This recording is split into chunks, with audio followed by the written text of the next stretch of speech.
und man dann kann alles natürlich passiv laufen auch, lassen. sich breiter fächern. Man kann auch sagen, okay, ich habe jetzt hier online Geld verdienen Nische ist jetzt läuft top, auch ohne mich. Ich kann jetzt eine andere Nische gehen, wo ich Bock drauf habe. Vor allem Affiliate und Dings, Online-Marketing ist auch hier und da roter Faden für einige und ja, erzähl mal. Also man merkt halt immer, wer sich mit so einem Thema schon mal beschäftigt hat und wer so gar nicht.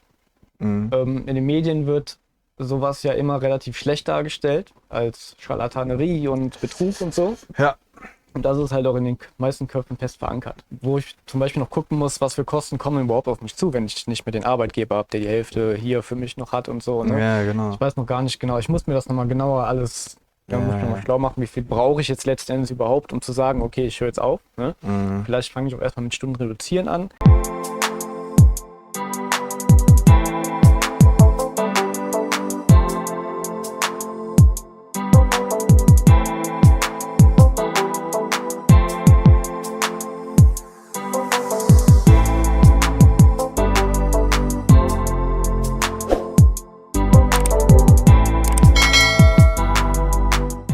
Kommen wir zurück jetzt hier zu Teil 2. Ganz wichtig nochmal an der Stelle, ne, Teil 1 schauen, damit einfach gewisse Zusammenhänge überhaupt zu verstehen sind, über die wir hier gesprochen haben. Dann erzähl doch einfach mal gerne, wie so die Zukunft bei dir aussieht bezüglich deiner Selbstständigkeit. Was sind so an Projekten geplant? Ja, die Zukunft sieht auf jeden Fall rosig aus, würde ich mal behaupten. Warum? Teil 1, ne? Weil da sagst du ja schon, was du so verdienst, in welchen Bereichen. Ja, genau. Also ich möchte dieses Jahr noch, am liebsten im Laufe des Sommers, möchte ich das fertig bekommen, die ersten Videokurse und entsprechend im Mitgliederbereich, worüber ich die dann entsprechend hosten kann. Das ist halt eine Menge Arbeit auf jeden Fall und ist nochmal mit weiteren Kosten verbunden, die ich aber aktuell, denke ich, ganz gut stemmen kann. Und deswegen werde ich das jetzt auch in Angriff nehmen, demnächst. So, das ist halt der nächste Schritt und dadurch werde ich dann ein bisschen höherwertigere Produkte auch entwickeln können mit der Zeit. Anfangs bleibt dann erstmal trotzdem noch ein bisschen, bleibe ich noch ein bisschen auf dem Teppich. Ja. Ja, aber das kriege ich auch noch alles geregelt und das ist jetzt erstmal so der Plan. Mitgliederbereich, Videos und dann werde ich mich nochmal wieder intensiver mit Facebook und Instagram Ads auseinandersetzen, um das nochmal als zusätzliche Traffic-Quelle zu verwenden. Ja. Da würde mich mal spontan noch so interessieren, weil geht ja auch so um Zukunftsperspektive, so wo würdest du am liebsten dann wirklich nur davon leben können? Ja. Auch Ende des Jahres oder? Nein. Denkst du, dauert noch länger oder? Ich denke, das dauert noch ein bisschen länger. Also ich habe mir jetzt mal als Ziel gesetzt, 31.12.24. Gut 1,5 Jahre, Ist realistisch.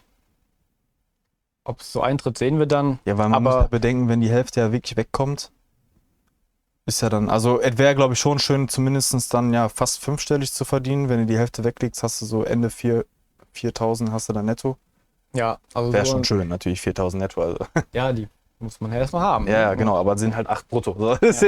Ja, aber man muss halt auch überlegen, wo ich zum Beispiel noch gucken muss, was für Kosten kommen überhaupt auf mich zu, wenn ich nicht mehr den Arbeitgeber habe, der die Hälfte hier für mich noch hat und so. Ne? Ja, genau. Ich weiß noch gar nicht genau. Ich muss mir das nochmal genauer alles muss ich nochmal schlau machen, wie viel brauche ich jetzt letztendlich überhaupt, um zu sagen, okay, ich höre jetzt auf. Ne? Vielleicht fange ich auch erstmal mit Stunden reduzieren an. Ist halt die Frage, ob der Chef da mitspielt, weil ich bin eine One-Man-Show sozusagen. Das heißt, wenn ich weniger da bin, dann... Aber das Geile ist echt, denke ich mir gerade so, du weißt ja jetzt selber, wie viel Zeit du ja schon reingesteckt hast jetzt bisher in dein Business und was du jetzt schon damit verdienst, dann jetzt, wenn du jetzt Videokurse und so machst, dass das ja noch alles höher wird und worauf ich hinaus will, ist, dass du dann wirklich dann ja auch irgendwann wirklich, also was könnte passieren mit deinem Business, wenn du dann den Job wirklich am Nagel hängen kannst? Dann hast du ja wirklich von morgens bis abends, also einfach noch mehr Zeit, ne, Produkte zu produzieren, zu bewerben und Richtig, dann kann ich richtig abgehen. Dann kann ich auch irgendwann sagen, okay, jetzt lasse ich meine Affiliates für mich einfach arbeiten und vielleicht meine erfolgreichen Ads laufen, die sich selbst tragen und dann lehne ich mich zurück und mache mir einen schönen Tag. Ja. So schön in meinem Schlürfen. So schön in meinem Yachten. Ja, genau. Das ist das nämlich. Ich stelle mir dann wirklich vor, wie ich dann, während sich andere tot buckeln, sitze ich da schön im Garten in der Sonne. Und okay, ein bisschen im Schatten, ich will mich ja nicht verbrennen. Aber so schön mit einem Cocktail, ne, so Chili, Milli. Wohl wissend, dass man nicht vergisst, dass du dir ja selber alles aufgebaut hast, neben der Arbeit. Ja. So, das darf man ja nicht vergessen. Ne? Genau, das ist wichtig. Aber falls da der eine oder andere jetzt irgendwie ein bisschen sich getriggert fühlt, so nach dem Motto, ja, dann will der chillen und nicht mehr arbeiten. Ja, aber dafür hat er auch vieles dann dafür getan, ne? Richtig. Ja. Ist ja nicht so, dass ich dann schnurre und mich vom Staat bezahlen lasse. Ja, genau. Das ist dann nämlich noch schlimmer. Ja. Deutlich schlimmer. Das könnte ich auch mit meinem Gewissen nicht vereinbaren. Nee, das stimmt schon. Was findest du so an deiner Selbstständigkeit faszinierend? Gibt es da Beispiele, keine Ahnung, zum Beispiel die Ortsunabhängigkeit, die dann später auch natürlich immer mehr eine Rolle spielen könnte, aber generell auch jetzt einfach an dem, was du da machst. Also was fasziniert dich daran? Teil 1 hat er nämlich schon geteasert, also guck da rein, aber da hast du ja auch schon gesagt, du freust dich morgens schon vor deiner eigentlichen Arbeit darauf, wann das Feierabend ist, damit du an deinem Business weiterarbeiten kannst. Genau. Das ist ja voll geil, so, wenn man sowas hört. Ja. Also das Genialste daran ist eigentlich wirklich nicht nur, dass ich, egal wo ich bin, daran was machen kann, auch unterwegs, wenn ich, keine Ahnung, irgendwo hinfahre, oder als Beifahrer jetzt, als Fahrer ist natürlich schlecht, aber, Ja.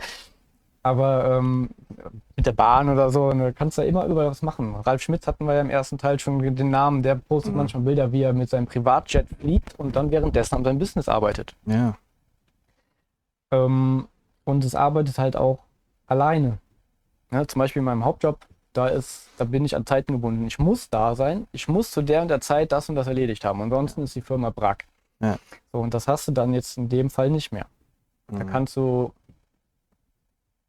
dich zurücklehnen, wirklich die Füße hochlegen und das Business arbeitet automatisch für dich alleine. Das Ganze muss natürlich erstmal aufgebaut werden. Richtig.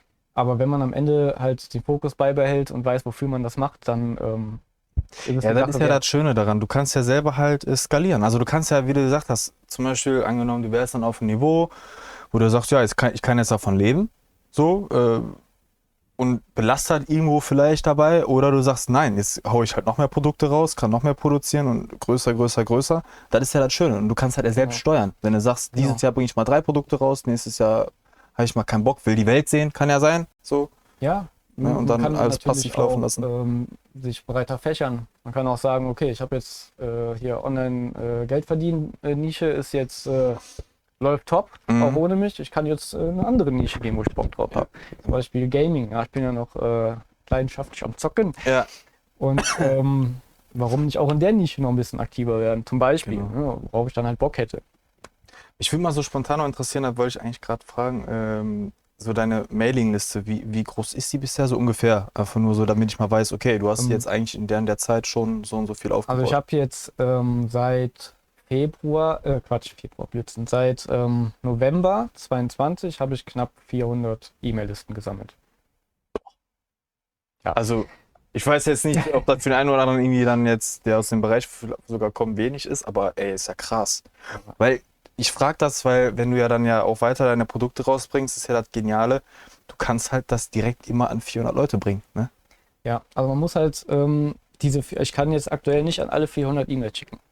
Manche durchlaufen noch den Funnel, an die könnte ich zwar schicken, aber das würde die vollkommen überfordern, dann tragen die sich wieder aus. Andere von den 400 haben sich ja auch mittlerweile ausgetragen, das ist normal. Und wo sich keiner austrägt, derjenige macht schlechtes Marketing.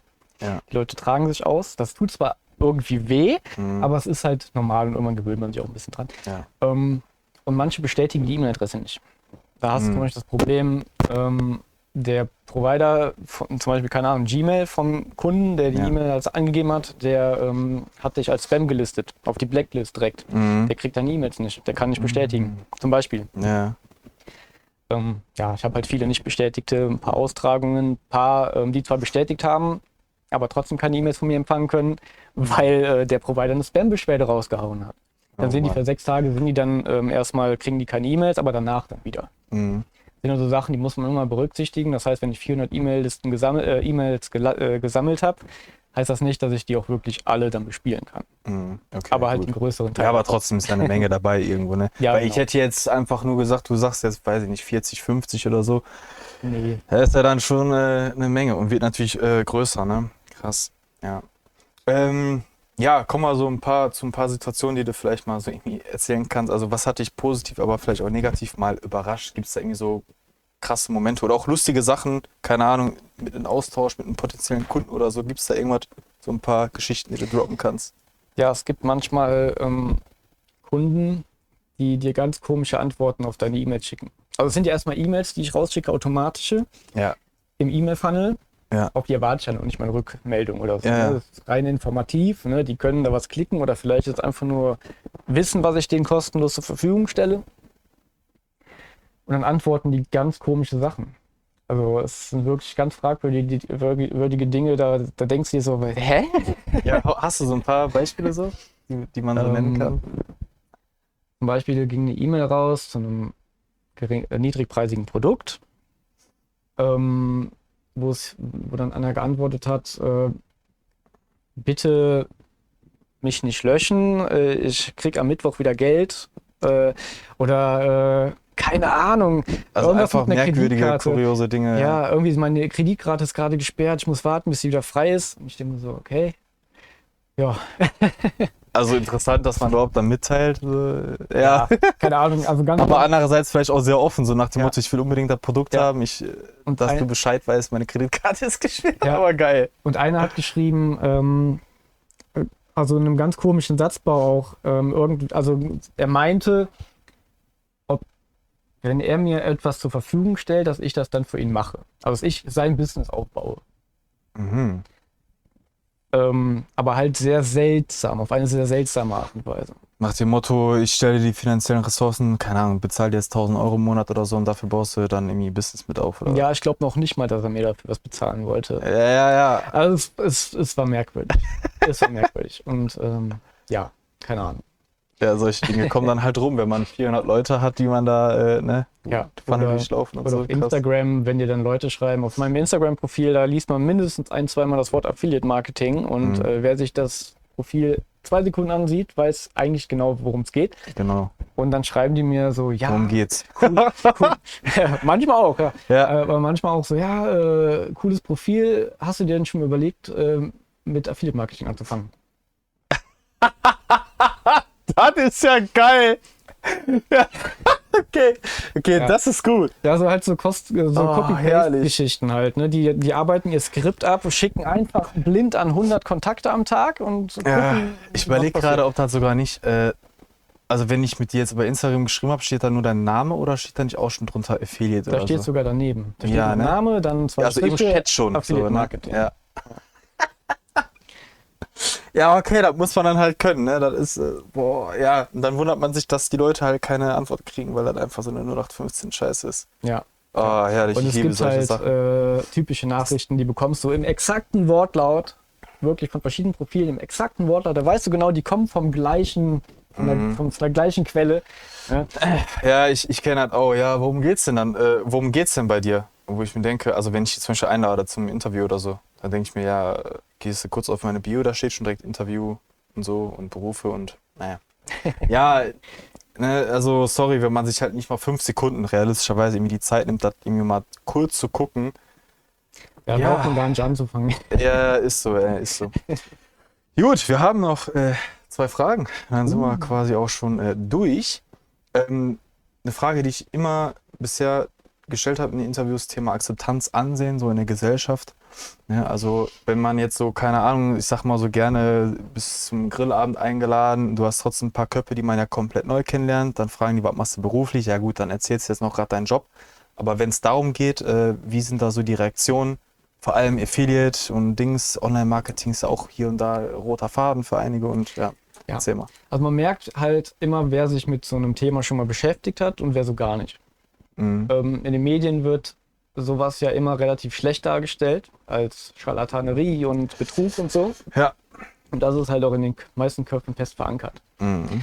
Und da musst du halt natürlich gucken, dass du halt möglichst seriös halt dann auch wirklich, also ich will ja wirklich keinem irgendwie was Böses. Und das muss ich halt versuchen, dann den Leuten halt auch irgendwie klar zu machen. Mhm. So, also die meisten, die sind halt sehr, sehr, ich glaube, du bist ein schlechter Mensch, so, du willst Leute übers Ohr hauen oder so, ne? Ja, wer mich kennt, weiß, dass ich das niemals tun würde und Aber wird dir das auch so persönlich dann, also von fremden Menschen, dessen sage ich gerade, wenn du wirklich neue Menschen kennenlernst, auch so ein bisschen vermittelt, dieses, komm mir weg mit der Thematik. So, Ja, das kommt schon vor. Also sehr selten, weil ich halt sehr selten mit Fremden über sowas spreche oder generell kriegen das nicht alle Leute Ja, man mit. muss es ja nicht jeden unter der Nase reiben, aber wenn es dann halt... Nee, also es kommt schon vor, dass die Leute dann sehr viele Fragen stellen. Die löchern dann schon richtig, ne, weil die haben im Fernsehen schon mal was gesehen. Ne? Wollen dann Parallelen sehen, ne, ob ich halt ein guter oder ein böser bin. Und ich glaube, viele glauben auch immer noch, oder glauben halt auch nicht, dass man halt mit Affiliate, weil wenn man halt, ja, wie ich, die reine Definition, Teil 1, erklärt, so, ja, das ist halt Empfehlung so, wie soll man damit Geld verdienen? Kann man wirklich so viel damit dann verdienen? Ja, die wissen halt auch, die kennen halt die Strategie dahinter nicht. Ja, Die wissen die kennen ja nur ihre eigene Welt. Als Arbeitnehmer dann. Genau, die kennen ihre Komfortzone Ja. und da fühlen sie sich wohl und sicher und da ist das dann gut. Ne? Aber die wissen halt im Grunde nicht, wie es geht und glauben deswegen nicht dran und denken deswegen, das kann nur Betrug sein. Ja. Ja. Aber dann gibt es aber auch die Kehrseite. Die Leute, die sich damit befassen oder sich damit befassen möchten, die kommen dann schon positiv auf einen zu. Das ist ganz witzig. Die fragen mich dann um Hilfe. Also das ist so ein bisschen Anerkennung halt. Ne? Du strahlst scheinbar irgendeine Art Expertise oder sowas, so einen speziellen Status. Und das heißt ja im Grunde auch, dass man irgendwie was richtig gemacht hat. Ja. Ja, aber ist ja normal. Wenn du mir jetzt zum Beispiel auch wie gerade gesagt hast, du hast hier schon eine Mailliste aufgebaut, dann weiß ich natürlich zu fragen, ey, yo, wie geht das? Ne? Oder mit welchem Programm und solche Sachen. Ne? Ja. Also nach außen hin scheine ich auf jeden Fall auf Leute, die sich damit befassen, auf jeden Fall einen guten Eindruck zu hinterlassen. Ja. Notfalls kann man ja immer noch mal kurz, wie den einen Sonntag, den du beschrieben hast, Teil 1, hier, ne, so, dann kann man ja auch mal zeigen, mal so einmal so, hier übrigens, ich verdiene damit Geld. Hier so, keine Ahnung, ich habe jetzt wirklich hier meine Provision von 120 € bekommen. Ja, ich habe in meinen Highlights bei Instagram habe ich diese Provision unter anderem drin. Oder halt einen Tag, wo ich eine Promo bekommen habe von einem anderen größeren Affiliate, der mein neues E-Book beworben hat mit seiner E-Mail-Liste, saß halt im Minutentakt dann Provisionen reinkommen. Boah, crazy. So ist das. Ja, kommen wir so zu der letzten Frage. Kannst du es jemandem draußen empfehlen, Affiliate zu betreiben? Wenn ja, wem vielleicht? Wir haben ja auch so einen Teil 1 über richtige Mindset, sollte man schon mitbringen, so extra arbeiten und so. Ja, hau einfach mal raus. Alles Charlatanerie. Ja, alles Charlatanerie. Puff, Ende. Aber ich habe da einen Link für euch. Ich habe einen Link für euch. Ja, geil. Da werdet ihr so richtig abgezogen. Ja, genau. Tatsächlich könnte ich auch Empfehlungen raushauen, wenn ihr abgezogen werden wollt. Ich kenne die Leute, die Leute abziehen tatsächlich. Ja, klar, glaube ich. Nee, Spaß beiseite. Also empfehlen kann ich es natürlich erstmal auf jeden Fall. Es gibt ja viele Wege, online Geld zu verdienen. Ja. Affiliate-Marketing zu betreiben ist einer davon. Und es gibt auch wiederum mehrere Wege, um Affiliate-Marketing zu betreiben. Affiliate-Marketing eignet sich halt sehr gut, weil es erstens nicht viel Budget erfordert und insgesamt wahrscheinlich auch den geringsten Zeitaufwand erfordert. Wenn man sich jetzt also nebenbei, wie zum Beispiel die schon erwähnten Rentner, sich die Rente aufbessern möchte oder auch als Schüler. Ich habe jede Menge Schüler kennengelernt, die das nebenbei anfangen, die sich damit beschäftigen, um sich ihr Taschengeld aufzubessern. Ne? Oder halt andere Arbeitgeber, die nicht genug Geld verdienen, die vielleicht auch wenig Zeit haben, jetzt noch auf einen Minijob oder sowas zu gehen. Für die ist das halt natürlich gut. Das dauert dann zwar erstmal ein bisschen, bis das aufgebaut ist und dann entsprechend auch das Geld dabei rumkommt. Aber wenn man es clever angeht und weiß wie, dann ist das durchaus möglich und auch ohne, dass man im ersten Monat miese macht.